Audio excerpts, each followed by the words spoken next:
violation of your bond as well. And so the drug patch. If I don't have proof that you have the drug patch, you smoked marijuana before coming to court with that, and then we'll figure out what to do, okay? Just have a seat in the jury box. Last time you smoked marijuana? Probably like 2 weeks ago. Yeah? I waiting to get my medicine.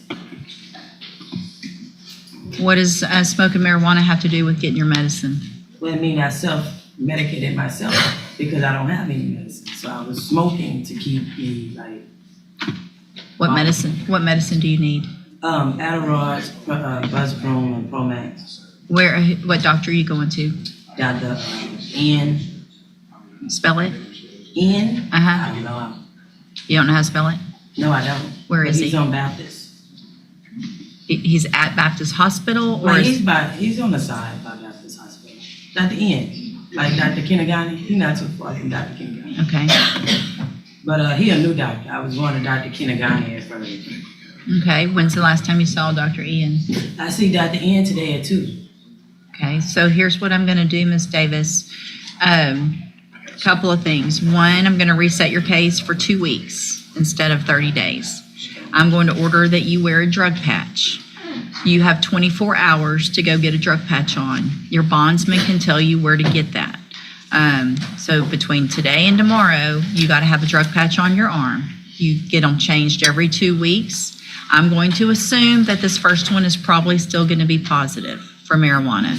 But the drug patch gives me quantities, not just positive or negative. So it's going to show me that it's either going up or down or staying the same. If it's not going down every 2 weeks, the amount in your system, then I'm going to assume you're still using, and you're going to have your bond raised, and there'll be a warrant for your arrest, and you'll go back to jail. You understand? I have a question. Can I ask you a question? Mm-hmm. Sure. I can ask you a question. I just said you can ask me a question. What's the point of the drug pass if I admitted that I was smoking and it's like I told you I'm without medicine, I'm disabled. So it's like... So here's the thing. There are many people who have issues that don't use marijuana to self-medicate. So I'm ordering that you can't do that. And for me to be comfortable with you being out in the community, I'm going to make that a condition of your bond. It's a violation of the law to self-medicate with marijuana. Okay. So that's why I'm doing it, because it's illegal. Okay. And you made that choice to smoke marijuana while you had a felony pending. Okay, so. I haven't been prosecuted. You're being prosecuted right now. You haven't been found guilty, but you're charged with a felony. Right. And so you're on a bond, which means a bond is for certain things. It's to make sure that you show up to court. It's also to make sure that you and the community are safe and you're not violating the laws of the state of Texas, which you have done already while you're on bond. Typically, if somebody violates the laws while they're on bond, their bond is raised immediately and they go to jail. I'm not doing that today, but I am ordering that you have the drug patch. If I don't have proof that you have the drug patch, by tomorrow, there will be a warrant for your arrest. If I get a result from the drug patch, again, and it's higher or the same, there will be a warrant for your arrest. You cannot use any illegal substance. In addition to that, a condition of your bond is that you're not allowed to use any form, legal or not, of THC. So there's no trying to go get something that's going to still test positive, but it's legal in Delta 8 or 9 or all the things that whatever's out there. So you can't use anything that's going to test positive for it. You understand? You understand what I'm saying? I need you to answer yes or no so it's on the record. Yes. Thank you. So in the meantime, also, you need to try to hire a lawyer. And so you're reset between now and 2 weeks. It's not a very long one, but I want to make sure you start attempting to hire a lawyer. If you get someone hired before the next court date, bring the reset notice that you get today to that lawyer and they'll tell you what to do, okay? Yes. If you're unable to hire a lawyer before the next court date, then I'm ordering you to visit with at least 3 lawyers. They all charge different amounts, you have different payment plans. Bring me back the names of the lawyers you've talked to so I know you're trying, and then we'll discuss your options. Also, when you come back, please bring me proof of your visit with your doctor this afternoon, okay? So get something from your doctor from today's date when you come back so that I know that you're actually going, okay? It depends on how much they're going to charge me for I don't have Medicaid, so. But you have an appointment? Yeah, I Okay. made the appointment, but I'm saying I don't have insurance. So Okay. I don't know what the charge is gonna be. Like, this is my first time going through. Perfect. That's fine. I understand that. But just to get something that says you Okay. were there. Okay, so if it doesn't work out and you can't see them, there are some other places you can go if you need something to get the help you need. If you talk to your bondsman, if you want to talk after court, somebody can let you know some other resources. Okay? Okay. All right, step in front of the clerk. She's going to give you your reset notice. It's actually going to be 3 weeks. David Greer.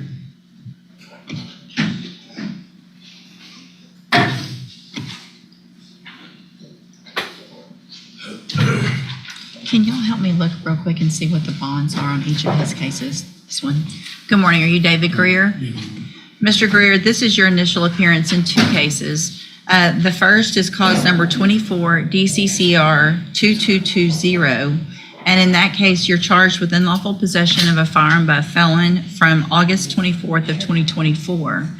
And then you also have cause number 25 DCCR 0324, where you're also charged with unlawful possession of a firearm by a felon, and that's from January 27th of 2025. So, since you've made bond in these cases, have you had an opportunity to try to hire a lawyer? It's on the process of right now. Who are you planning on hiring? I'm really undecided right now. Okay. Just trying Speak up where I can hear you. I say I'm really undecided right now. Are you working? Not currently, because I currently just had to bond out, like, again, for the, I think it was some misdemeanors or something that was picked up, so I had to bond out, right after I had just bonded out for the other case, so I really haven't had time.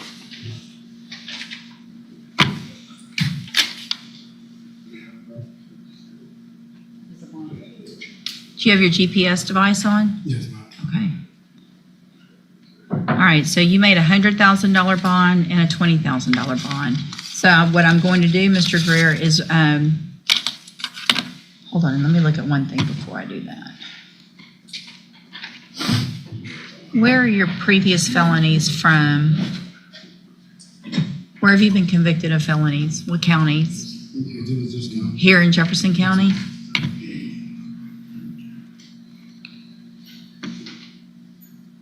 How can I see on here? Huh. Go to where? I don't know what you're my what? I don't see summary. Click on your star. Summary. Or actually go to parties. Okay. Thank you very much. Yes, ma'am. Mr. Greer, if I test you this morning, you gonna have something in your system? No? All right, let's double check that and then we'll figure out what to do, okay? Just have a seat in the jury box. Mr. Greer, when did you bond out? like, sometime last month, like, it was like the last one or the beginning, because I bonded out 2 times back to back, so it was like. So you but within a month, you bonded out and- and then you smoked marijuana before coming to court with 2 felonies pending. What you mean? You tested positive for THC You said this morning. before court. Oh. So within the last month, after bonding out for 2 felonies, you've already made a bond on one of those of $100,000. You smoked marijuana. When? It's the last time you smoked? I don't know, like, sometime in December, like, beginning of December. Well, obviously it was sometime in December because you just got out of jail in December and it's January. So how long before court? I mean, did you do it this last weekend, No, New Year's it was Eve? like the beginning of December, like probably like when I'm not gonna lie, probably when I first got out. Like, I think So here's the thing, Mr. Greer, what you're charged with is 2 felon in possession of firearm cases. That concerns me greatly, the fact that you made those bonds and still made the terrible decision to smoke marijuana between now and then. It's obviously a violation of your bond as well. And so based on that, I am going to raise your bond in each of your cases. In cause number 25 DCCR 0324, I'm raising that bond.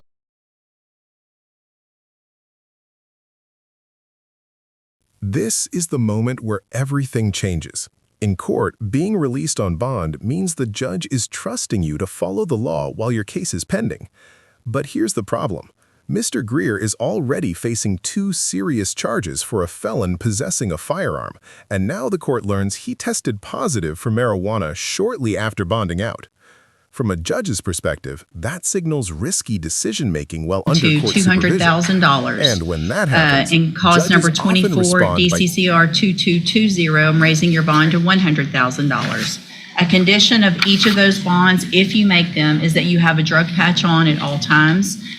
Also, that you would be required to wear a GPS monitoring device and be on house arrest. Yeah, that's what I got. Well, they'll take that off. If you make the bonds in the other cases, you're going to have to get another one on, and you're going to be on house arrest. You can't leave your house if you make those bonds except to come to court or see your lawyer. Do you understand? I didn't know we just last. Go with the bailiff.